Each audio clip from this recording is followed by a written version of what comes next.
Hello there, and welcome back to my little bit of Mexico. Oh, you might hear some dogs in the background. Don't know why they're yelling so much. So, I was looking at the good old interweb and trying to find things about you're Mexican if, because I'd like to know if I am becoming rather more Mexican. My channel does say becoming Mexican, but am I becoming more Mexican? I don't really know. Well, I wonder if you will agree with these points. Anyway, on this Reddit feed, I think it was a Reddit feed, it said, you're Mexican if, and one was in the listing that you use various containers to store things. Things like ice cream tubs, other tubs, where you will store beans and salsa and things. Well, I've ticked that box. Mind you, we do this in Britain as well. And also, I'm not sure if Mexican mothers do this, but having biscuit tins. This is a very British thing, and I don't know if Mexican mothers do this, but my mother certainly did. And that is to have a biscuit tin, rather like this, rather nice and attractive. What did I get this with? Oh, it was some buttery biscuits. That's what it was. And it kind of builds your expectations up as a child. You think, oh, Bickies, some nice biscuits. And you open the tin, and there inside are some buttons, sewing things, and various others. Does that happen here in Mexico? I don't know. I'm sure it must. The third thing on that Reddit list was you use plastic bags to store other plastic bags. Guilty as charged. How else do you store plastic bags but in another plastic bag? And yes, I definitely do this kind of thing. And the other of those things on that Reddit list was you put water in the washing up liquid when you put it into I put it into a kind of tub. No, not a tub. Yeah, maybe a tub, a little like one of these. And then I add a little water, just thin it down a bit. It makes washing up liquid go a little bit further. But here in Mexico, you never used to always have washing up liquid. It would always be a powder. So you would add water to kind of make it more of a liquid. And yes, I do that kind of thing. I thin my washing up liquid down, and it does go a long way. It also makes the suds much better. There you go. I'm sharing a household tip for you all. There's a Canadian guy that I sometimes watch. His videos generally are very good, but he does get a little bit political maybe. And one that popped up on my YouTube feed, and obviously I do use YouTube quite a lot, having a channel, was something that he said was the unwritten rules that nobody mentions while living in Mexico. And watching the video, it wasn't really unwritten rules. It was just those things that you happen to do. Things like, I don't know, what were they again? Oh yes, like parking guy and other such things. But they're just the things that you do here. They're not unwritten rules. They're just things that we do. So this got me thinking, what are those things that I now do that probably have made me a little more Mexican than British? And there are quite a few of them. I didn't realise. So let's go through the list of things that I now tend to do and have changed from how I did them before. These are not in any particular order. I'm not going through the 10th to the 1st like you do with some channels. I've just I wrote these things down randomly. I was thinking, what do I do these days that I never did before? So, as I say, not in any particular order, just as I wrote them down. But the first thing that I guess kind of is part of the British thing is to be on time. And I would always be on time for everything, even when it would be kind of rude to do such things here in Mexico. So to show up on time at a party or a dinner is kind of rude. But now I've thought of, well, the invitation is for 8 p.m. I'll arrive at 8:30. Whereas before I would say, oh, it's 8 p.m. Oh, let's get there 5 minutes before. But now, if you do arrive a little on the early side, even 8:30 can be a little early, you kind of end up helping set up the table and everything else for everybody else who's going to arrive at 9 or 9:30 p.m. Yes, my idea of time maybe has changed a little when it comes to dinner invitations. The next thing is when you're parking your car, whether you're just in a parking lot. Is it parking lot? Oh, I've gone American, haven't I? When you're in a car park, well, many of the car parks here in Monterey generally are a plot of land that somebody has acquired or is using because a friend of theirs has it to make a little extra money. And it's a great thing. I mean, why not make a bit of money? But trusting a guy waving a cloth, franella, I think it's called, to show you where to park seems to be the thing I've got used to. I mean, there's a place over towards the hospital. It's not a parking area, it's just a street. But there's the guy waving the cloth in the air to guide you into parking. And the good thing about these is that you park there and he'll look after your car. And for a little payment, maybe 20 pesos, 30 pesos, maybe 40, depending on the elegance of the parking spot. But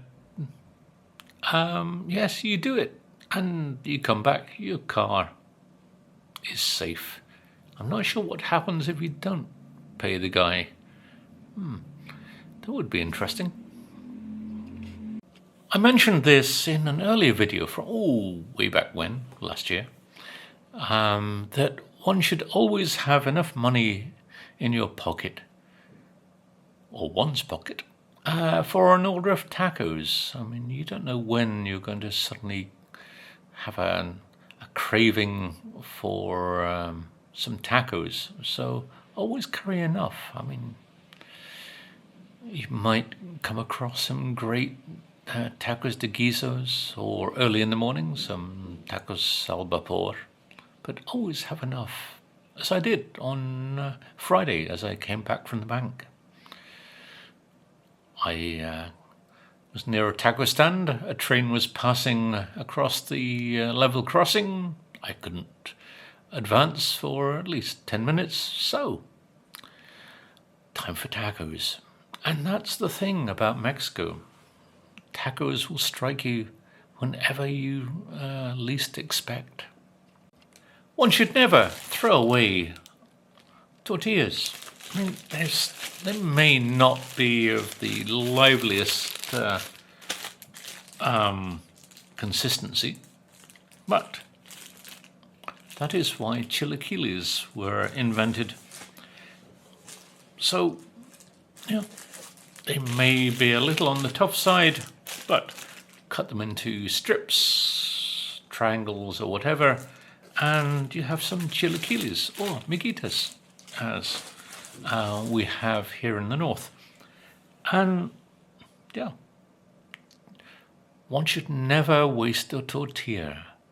It is a cardinal sin, I believe. Here in the north, regardless of the weather, you will always want to have frijoles a la charra, whether it's in the winter, when it's really necessary, especially New Year's Eve, when it's part of the New Year's Eve dinner, or whether it's the summer when you're at a barbecue and your host has made some frijoles a la charra. You will always want a bowl of them, and they are wonderful. I'm a little bit of a wimp in that I like them without quite so much chili, but in the winter, maybe a little bit of chili is a nice warming addition. Let's have a look at traffic here in Monterrey. Monterrey's traffic, and I think Mexico's traffic in general, especially if you're in Mexico City, is, to put it plainly, bloody awful. And when it comes to doing the odd little infraction, even though it's not an infraction, a transito will always stop you. And something I would never have ever done in the past, especially in Britain, because you would be arrested and probably up in court because of it, is to give the transito a little bit of an incentive. That incentive is not to receive a ticket. And generally the transito will approach your car and say, está mucho calor, señor. Una coca está muy buena en este calor. In other words, that means I'd like enough money to buy a Coke, even if 200 or 300 pesos is what I will pay for my Coke. And I have done this thing. I have paid. Sorry, no, not paid. I have helped a transito with his low income and increased it a little bit for that day. Yes. Have I become part of the system? Have I now got into that?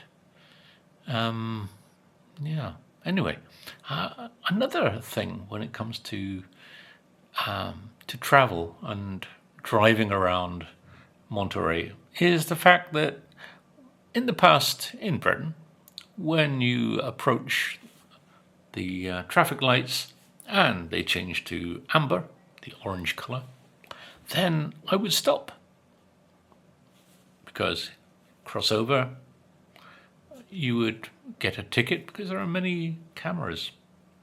The first time I drove here in Monterrey and I saw the orange light appear, I stopped my car, and the guy behind slammed on his brakes. And I can't remember what it was he called me. I don't know. Anyway, I don't think it was a great name. But anyway, nowadays, whenever I see an orange light, I just go faster. I think that's the indication. When you approach the traffic lights, there's green, go. Orange, go a little bit faster. Red, stop. Occasionally. So I Which street is it? Is it Madero? No, it's on Cuauhtemoc. There's one of the big avenues down the center of Monterrey. Cuauhtemoc one way, and Pino Suarez comes in the other direction. And I found that if you're doing 40 kilometers an hour, just there, actually 45 is probably better, even though the limit is 40. And you approach one set of lights that are just changing to amber. Keep that speed, you'll get through at least 10 sets of traffic lights before you eventually have to stop. That's a little bit of advice to anybody driving in Monterrey for the first time. One thing Mexicans really love is to party. And the weekends, you will always get a great amount of parties going on that your neighbors will have. Anybody will have loud music, laughter, karaoke. I wish people would learn to sing before doing karaoke. Anyway, so yeah, a party is a big thing here. And there's a law that says that at 1 a.m., 2 a.m., sorry, not 2 p.m., all music should be reduced in noise. In reality, nobody ever reports anybody for having a party and having noise that's after 1 a.m. In fact, I don't think the police would ever come if you did complain about it. Why restrict Mexicans from being Mexicans? So, if you are having a party, my tip would be invite your neighbors. Whether it's your immediate neighbor or the ones across the road, just invite them to the party. If they come to the party, there's no way that they can complain, is there? One thing that I never realized that I have done is to have a kind of makeshift electrical connection. I mean, you just, I think it's called Méxicanada. It's basically doing something that's makeshift, yet will last a long time. And I have done this on a few occasions, is that you think, I just need to make a little bit of a connections or other thing. So you make this makeshift electrical connection from, I don't know, whatever it might be. But as it works for quite some time, you tend to stick with it. And many of these things can last for a couple of years, really. And as they're working, why get an electrician in or other worker in to sort things out if it's working? That's the way things are at times. Going back to being at a taco stand, you kind of realize that hot salsa that you once winced and cried with all those years ago when you arrived on these here shores, that, it's okay, but it's a salsa for babies. I mean, it's not that hot. I don't know what happens to you, but you kind of adapt and advance to the hotter things. And even when you do come across a very hot salsa, it may be too hot, but you go back there for more, just because the taste is so good. Sufferance is what salsa is all about at times. But one thing you don't see Mexicans do is try these crazy chili eating competitions. Why? Just enjoy it. And I have had some salsas where I thought, oh, this is hot. It's nice, isn't it? Oh, let's have some more. I think the worst case of making a mistake with salsa, well, not salsa, it was guacamole. I was in Cancun for my 50th, along with some wonderful friends, and we found a neighborhood place with tacos de trompo, or tacos al pastor, as it's called there, away from the tourist trail. And I thought, oh, with the servings of and condiments, I thought, oh, there's guacamole there. So I spooned the whole lot into my taco and proceeded to eat. There was a reason why there was such a small amount of guacamole there, and that was because it wasn't guacamole. It was a kind of green habanero paste. Now, it had both a great flavour, but bloody hot. I did not go back for any more.